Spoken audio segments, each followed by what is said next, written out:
Hello दोस्तों, इससे पूर्व हमने हॉब्स लोक रूसो का अध्ययन किया था। राज्य की उत्पत्ति के संबंध में समझौतावादी सिद्धांत का तीन विचारकों ने यह सिद्धांत दिया था। अर्थात तीन विचारकों ने समझौतावादी सिद्धांत का प्रतिपादन किया था, जिसमें से हमने हॉब्स लोक रूसो के समझौते के सिद्धांत का अध्ययन कर लिया है। और अब हम रूसो के सामाजिक समझौते और रूसो के जो भी राजनीतिक चिंतन है उसका अध्ययन करेंगे। तो आइए रूसो के जीवन परिचय का अध्ययन करते हैं। रूसो का जन्म सन 1712 ईस्वी में एक निर्धन आइजक नामक घड़ी साज के यहाँ जिनेवा में हुआ था। अर्थात रूसो का जन्म 1712 ईस्वी में जिनेवा में एक निर्धन गरीब आइजक नामक घड़ी साज के घर में हुआ था। घड़ी साज जो घड़ियों को सुधारने वाला होता है उसको कहा जाता है। इनकी माता का नाम सुजेन बर्नार्ड था। अर्थात रूसो की माँ का नाम सुजेन बर्नार्ड था। रूसो के जन्म के बाद उनकी माता सुजेन की मृत्यु हो गई थी। अर्थात रूसो का जन्म होते ही कुछ दिन में रूसो की माँ का निधन हो जाता है। इसी कारण आगे चल कर के रूसो कहता है कि मेरी जीवन की सबसे बड़ी दुर्घटना इस दुनिया में मेरा जन्म होना था। अर्थात मेरे जन्म से बड़ी कोई दुर्घटना मेरी ज़िंदगी में नहीं घटी है, ये बात रूसो ने कही थी। रूसो का पालन पोषण उनके पिता ने ही किया था। अर्थात रूसो का जो पालन पोषण था माता की मृत्यु के बाद उसके पिता ने ही किया था। और जब पिता पालन पोषण करता है तो बच्चे को कितनी सुविधाएं मिलती हैं। हम सब इस दुनिया में रहते हुए परिचित हैं इस चीज़ से कि जिसकी माता का निधन हो जाता है वो कितने परेशान और कितनी परेशानियों से गुजरते हैं। इसलिए पिता ने पुत्र को दुर्व्यसनों का साथी बना दिया था। इस प्रकार बच्चा अपने पिता के साथ ही रहता है तो पिता में जो भी कमियां या दुर्व्यसन होते हैं वो लगातार अपने उस बच्चे में भी आ जाते हैं। इस प्रकार रूसो के पिता ने भी अपने पुत्र को दुर्व्यसनों का साथी बना दिया था। इस प्रकार रूसो जन्म से ही उपेक्षित और स्नेह विहीन रहा। इस प्रकार जन्म के बाद से ही रूसो उपेक्षित और स्नेह विहीन रहा। जो हम समाज में जिन बच्चों की माता का निधन हो जाता है बचपन में, हम उनके साथ जो भी घटनाएं घटित होती है उससे जान सकते हैं। लगभग 14 वर्ष की अल्पावस्था में ही रूसो को एक कठोर संगतरास के पास काम करना पड़ा। अर्थात बचपन में ही रूसो को एक कठोर संगतरास कहा जाता है, जो पत्थर तोड़ने वाला है या जो मूर्तिकार है, जो पत्थर को तराशने का कार्य करता है, उसको संगतरास कहा जाता है, जो के पास काम करना पड़ा था, जो उसके साथ बड़ा पाशविक व्यवहार करता था। अर्थात जो संगतरास था वो रूसो के साथ बड़ा पाशविक व्यवहार करता था। वहाँ रूसो को पेट भरने के लिए केवल कठोर परिश्रम ही नहीं करना पड़ा, बल्कि उसने चोरी करने और झूठ बोलने की कला भी सीखी। अर्थात वहाँ संगतरास के पास रहते रहते रूसो ने चोरी करना, झूठ बोलना सब कुछ सीख लिया था। आखिर अपने मालिक से तंग आकर रूसो घर से भाग निकला। अर्थात रोज रोज की जो समस्या थी उससे रूसो तंग आ गया था और वो एक दिन अपने मालिक के घर से भाग निकला। तब उसकी आयु 16 वर्ष की थी। अर्थात वह 16 वर्ष की आयु में अपने मालिक जो संगतरास था उसके घर से भाग निकला था। जीवन के अगले कुछ वर्ष रूसो ने फ्रांस में आवारागर्दी में बिताए। अर्थात इसके आगे का जो समय था उसको रूसो ने फ्रांस में आवारागर्दी में बिताया। वह न केवल बुरी संगति में पड़ गया बल्कि उसका स्वभाव ऐसा बन गया कि वह हमेशा वर्तमान में ही रहता था। अर्थात वह आवारागर्दी करते हुए बुरी संगति में पड़ गया, बल्कि उसका स्वभाव ऐसा बन गया कि वह हमेशा वर्तमान में ही रहता था।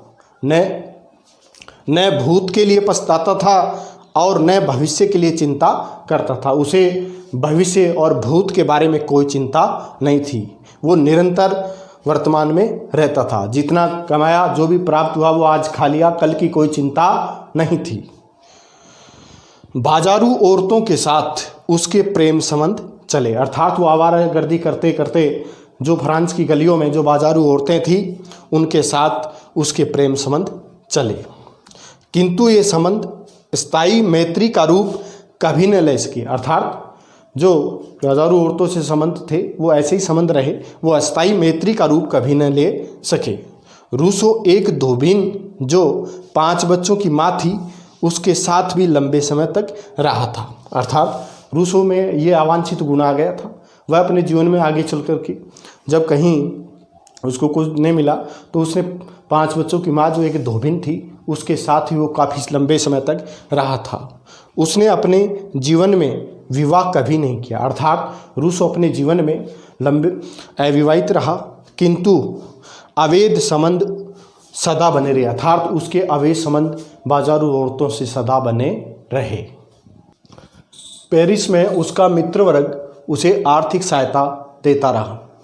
वह मजदूरों की गंदी बस्तियों में जीवन यापन करने लगा, अर्थात रूसो मजदूरों की जो गंदी बस्तियां थी उसमें जीवन यापन करने लगा। उसे वेनिस में फ्रेंच दूतावास में नौकरी मिली, किंतु अपने खराब मिजाज के कारण उसे नौकरी से हाथ धोना पड़ा। अर्थात रूसो को वेनिस में फ्रेंच दूतावास में नौकरी मिली थी, वेनिस के फ्रेंच दूतावास में उसे नौकरी मिली थी, किंतु अपने खराब मिजाज के कारण उसे नौकरी से हाथ धोना पड़ा, क्योंकि उसे खराब मिजाज के कारण वहाँ से निकाल दिया गया।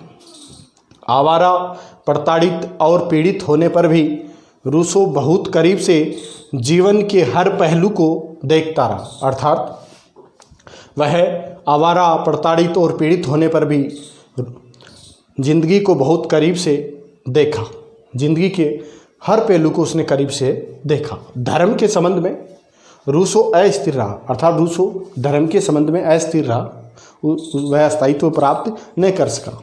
उसने कभी कैथोलिक धर्म को अपनाया तो कभी प्रोटेस्टेंट मत को, अर्थात वह लगातार बदलता रहा, कभी कैथोलिक बना, कभी प्रोटेस्टेंट बना। इतना सब होने के बाद उसके भाग्य ने पलटा खाया। इसके बाद में रूसो के भाग्य ने पलटा खाया। सन 1749 में उसने एक प्रतियोगिता का समाचार पढ़ा। प्रतियोगिता का विषय था has the revival of the sciences and the arts helped to purify or to corrupt morals. Rousseau ने इस प्रतियोगिता में भाग लिया और उसे प्रथम पुरस्कार मिला। इस प्रतियोगिता में रूसो को प्रथम पुरस्कार मिला। अपने निबंध में, अर्थात रूसो अपने निबंध में बिल्कुल मौलिक और सनसनीखेज विचार प्रकट करते हुए उसने लिखा, अर्थात रूसो निबंध में, अपने निबंध में सनसनीखेज विचार प्रकट करते हुए लिखा कि विज्ञान तथा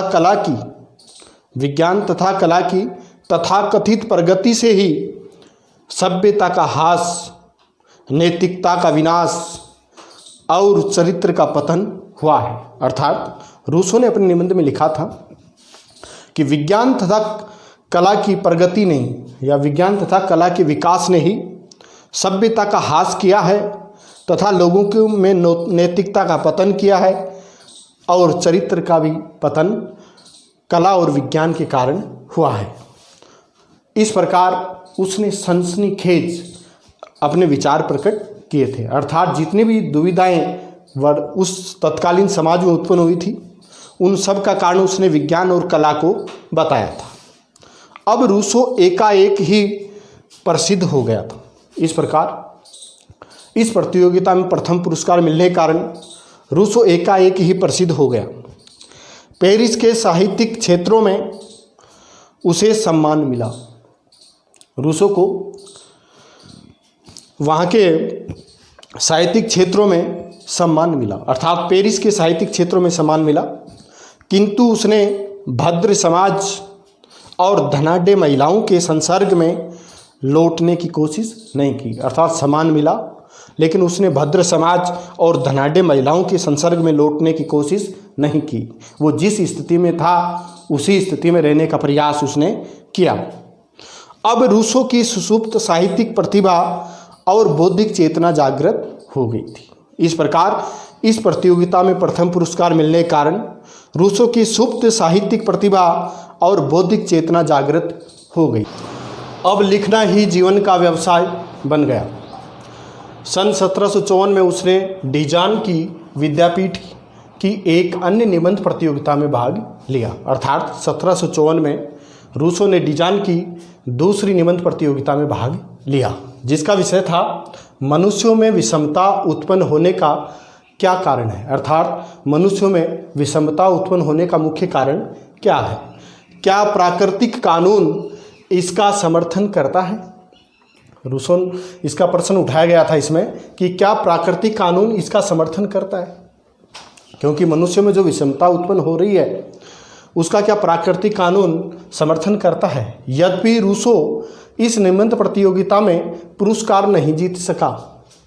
उसने निजी संपत्ति और तत्कालीन फ्रांस के कृत्रिम जीवन पर कठोर प्रहार किए थे। अर्थात रूसो ने इस निबंध प्रतियोगिता में निजी संपत्ति और तत्कालीन फ्रांस के कृत्रिम जीवन पर कठोर प्रहार किया था।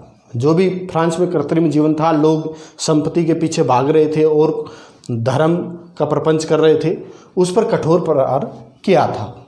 सन 1754 ईस्वी में रूसो पुनः जिनेवा लौट जाता है। इसके बाद रूसो 1754 ईस्वी में पुनः जिनेवा लौट जाता है, जहां वह कैथोलिक बन जाता है। अर्थात वह कैथोलिक धर्म अपना लेता है और उसे फिर से जेनेवा गणतंत्र की नागरिकता दे दी जाती है। अर्थात जब वो कैथोलिक बन जाता है उसके बाद पुनः उसे जेनेवा गणतंत्र की नागरिकता प्रदान कर दी जाती है।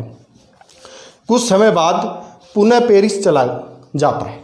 अर्थात कुछ समय बाद रूसो पुनः पेरिस चला गया। वहाँ विख्यात लेखिका मदाम एपिने द्वारा पेरिस के निकट मोंटमेरेंसी में रूसो के लिए निवास और भोजन की व्यवस्था कर दी गई। अर्थात फ्रांस की जो विख्यात लेखिका थी मदाम एपिने द्वारा रूसो के लिए पेरिस के निकट मोंटमेरेंसी में निवास और भोजन की व्यवस्था कर दी जाती है। कृत्रिम जीवन से दूर प्रकृति की गोद में रहते हुए रूसो ने द इमाइल तथा सोशल कॉन्ट्रैक्ट नामक विख्यात ग्रंथों की रचना की। उस दौरान वह कृत्रिम जीवन से दूर प्रकृति की गोद में रहते हुए द इमाइल तथा सोशल कॉन्ट्रैक्ट नामक विख्यात ग्रंथों की रचना की, जिससे उसका नाम चारों ओर फैल गया। इन ग्रंथों की रचना से रूसो का नाम चारों तरफ फैल गया।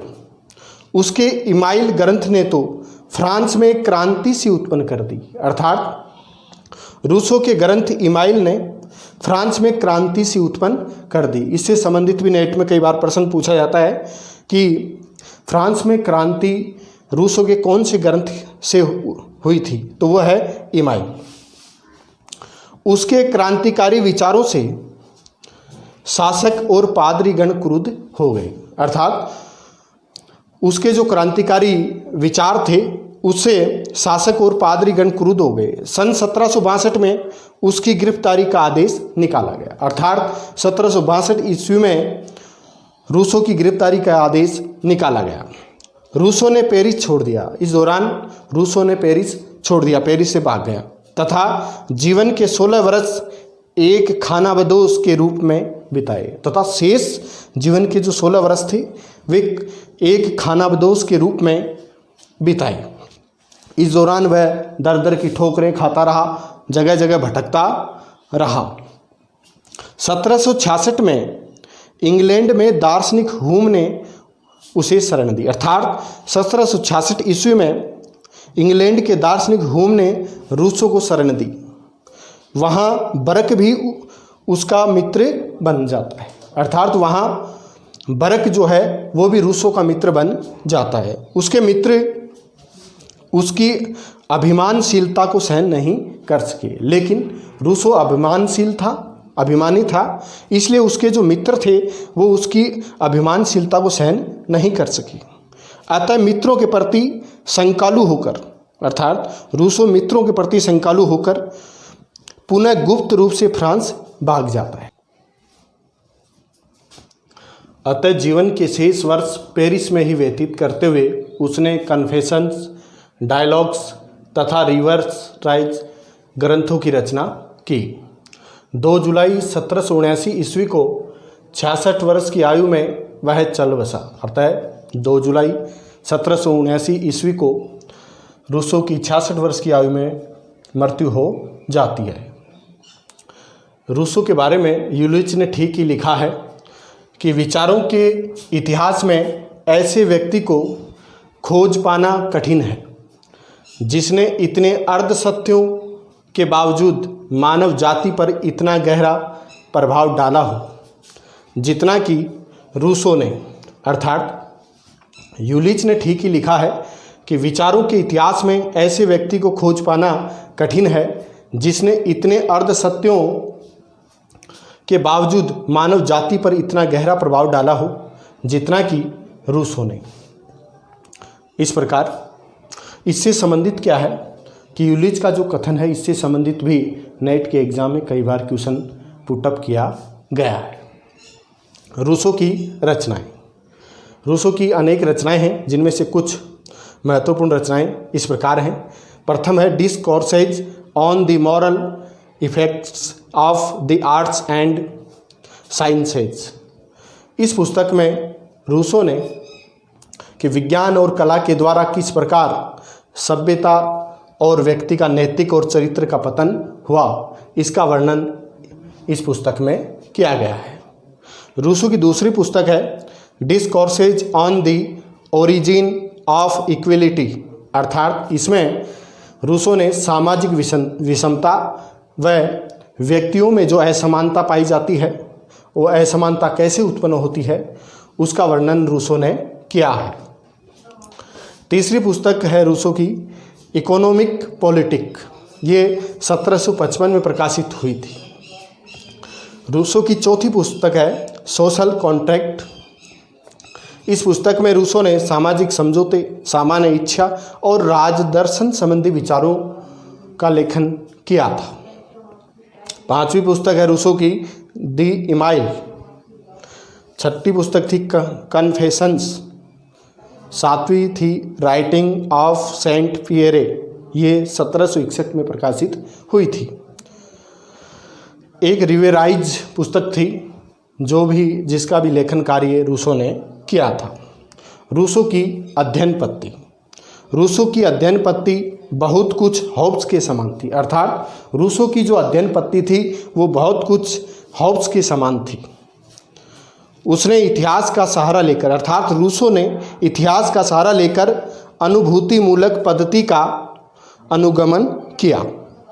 अर्थात उसने अनुभूति मूलक पद्धति का अनुगमन किया कि जो भी जिंदगी में या जीवन में जो अनुभव प्राप्त किया उसी का वर्णन उसने अपने ग्रंथों में लिखा। उसकी पद्धति हॉब्स की ही तरह मनोविज्ञान युक्त थी। अर्थात रूसो की जो अध्ययन पद्धति थी वो हॉब्स के समान मनोविज्ञान युक्त थी।